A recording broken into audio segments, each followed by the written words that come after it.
أشهد أن لا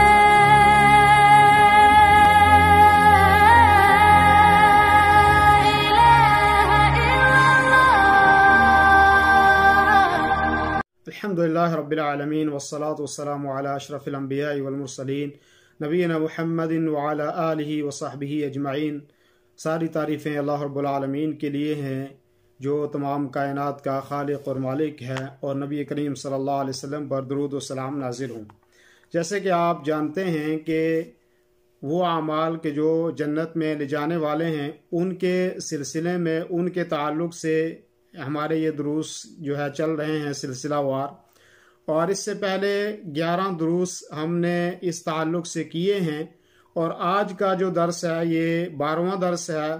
جس میں اس چیز کا تذکرہ ہے کہ ایسے وہ کون سے اعمال ہیں کہ جو انسان کو جنت میں لے جاتے ہیں، جن کے ذریعے سے انسان کا دخول جنت میں آسان ہو جاتا ہے۔ اور آج کا جو درس ہے وہ یہ ہے کہ اللہ رب العالمین سے جنت کا سوال کرنا،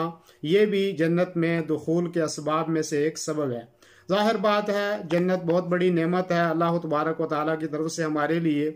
اور بہت بڑی کامیابی ہے اس آدمی کے لیے کہ جو اللہ رب العالمین کی جنت میں داخل ہوگا، اور جو آدمی جہنم سے بچ جائے گا وہ کامیاب انسان ہوگا۔ اور اللہ رب العالمین نے خود قرآن کریم کے اندر فرمایا فَمَنْ زُحْزِحَ عَنِ النَّارِ وَأُدْخِلَ الْجَنَّةَ فَقَدْ فَازَ، کہ وہ آدمی کہ جو جہنم سے بچا لیا گیا اور جنت کے اندر داخل کیا گیا تو ایسا آدمی کامیاب ہے۔ تو ظاہر یہ ہوا کہ جنت میں جانے والا آدمی کامیاب ہے۔ جب اتنی بڑی چیز ہے جنت اور اتنی عظیم نعمت ہے جنت، تو پھر اس کا اللہ رب العالمین سے سوال کرنا، تو جنت کا سوال کرنا یہ جنت میں داخلے اور جنت کے اسباب میں سے، جنت میں لے جانے والے اسباب میں سے ایک سبب ہے۔ اللہ کے رسول صلی اللہ علیہ وسلم ہمیشہ جنت میں جانے کے لیے سوال کرتے تھے اللہ تبارک و تعالیٰ سے، جیسے کہ ایک دعا اللہ کے رسول صلی اللہ علیہ وسلم نے مانگی اللہم انی اسألک الجنہ وما قرب الیہا من قول او عمل، کہ اللہ رب العالمین میں تجھ سے جنت کا سوال کرتا ہوں ایسے اعمال کے ذریعے سے کہ جو اس جنت کے قریب کر دیں، وَأَعُوذُ بِكَ مِنَ النَّارِ وَمَا قَرَّبَ إِلَيْهَا مِنْ قَوْلٍ أَوْ عَمَلٍ، اور کہا کہ میں اللہ رب العالمین کی پناہ مانگتا ہوں جہنم سے اور ان اعمال اور ان اسباب سے بھی کہ جو ہمیں جہنم کے قریب کریں۔ یہ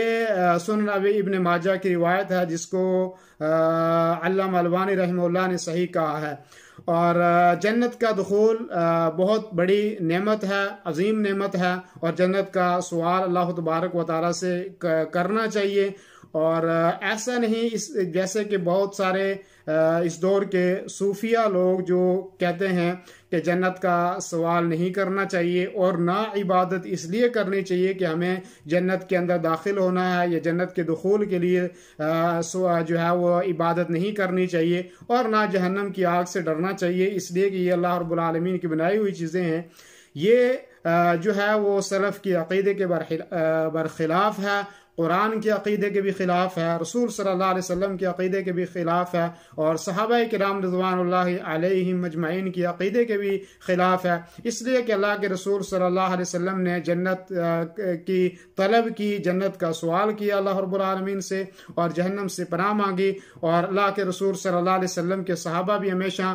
جنت کا سوال کرتے تھے اور جہنم سے ڈرتے تھے۔ جیسے کہ ابو یزید بستامی کہتے ہیں کہ صوفیہ حضرات جو ہیں ان کے ہاں جہنم کا سوال جنت کا سوال کرنا یہ عیب ہے، وہ یہ کہتے ہیں، اور گویا کہ وہ آدمی ولی کامل نہیں ہوتا کہ جو آدمی یہ کہتا ہے کہ میں جنت کا سوال کرتا ہوں اور جہنم سے بچتا ہوں۔ اسی طریقے سے ابن عربی جو قائل ہے، جو کہتا ہے کہ اللہ تبارک و تعالیٰ ہر جگہ پہ موجود ہے، وہ یہ کہتا ہے کہ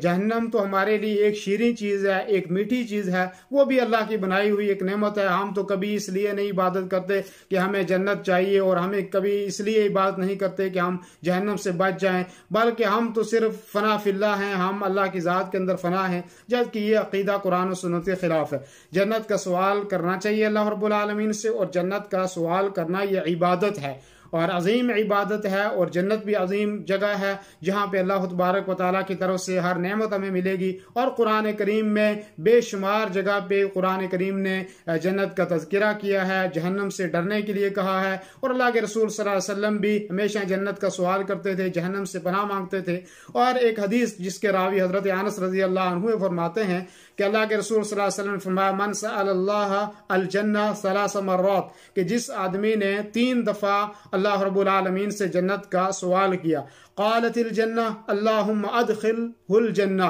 کہ پھر جس آدمی نے 3 دفعہ یہ سوال کیا کہ اللہ مجھے جنت کے اندر داخل فرما، تو جنت اس کے لیے کہتی ہے کہ اے اللہ تو اس کو جنت کے اندر داخل فرما دے۔ اور ومن استجار من النار 3 مرات، کہ جس آدمی نے جہنم سے 3 مرتبہ پناہ مانگی، تو قالت النار، آگ کہتی ہے، جہنم کہتی ہے اللہم اجرہ من النار، اے اللہ رب العالمین تو اس کو جہنم کی آگ سے بچا۔ تو یہ روایت جو ہے وہ موجود ہے، ترمذی کے اندر بھی ہے، اور امام نسائی نے بھی اس کو جو ہے وہ نقل کیا ہے، ابن ماجہ نے بھی نقل کیا ہے، اور حاکم نے مستدرک کے اندر اس کو نقل کیا ہے اور اس کو صحیح کہا ہے، اور اسی طریقے سے امام ذہبی نے بھی جو ہے سیر اعلام النبلاء کے اندر اس کا تذکرہ کیا ہے اور کہا کہ یہ حدیث جو ہے وہ حسن ہے، اور امام البانی رحمہ اللہ نے بھی اس کو صحیح کہا ہے جامع الصغیر کے اندر۔ تو اس سے یہ ثابت ہوتا ہے کہ جنت کا سوال کرنا چاہیے اور جہنم سے پناہ مانگنی چاہیے۔ اللہ رب العالمین سے دعا ہے کہ اللہ رب العالمین ہمیں اپنی جنت کے اندر جگہ دے اور ایسے اعمال کرنے کی ہمیں توفیق دے کہ جس کے ذریعے سے ہمارے لیے جنت کا دخول آسان ہو جائے، اور اللہ رب العالمین ہمارے جہنم سے ہماری حفاظت فرمائے اور ایسے اعمال سے ہماری حفاظت فرمائے کہ جو جہنم کے اندر لے جانے والے ہیں۔ وصلی اللہ وسلم علی نبینا محمد وعلی آلہ وصحبہ اجمعین۔ دینی رہنمائی کے لیے ہمارے چینل کو سبسکرائب کر دیجئے اور گھنٹی کے نشان کو دبا دیجئے تاکہ آپ کو مزید قیمتی ویڈیوز ملتے رہیں۔ جزاک اللہ خیر۔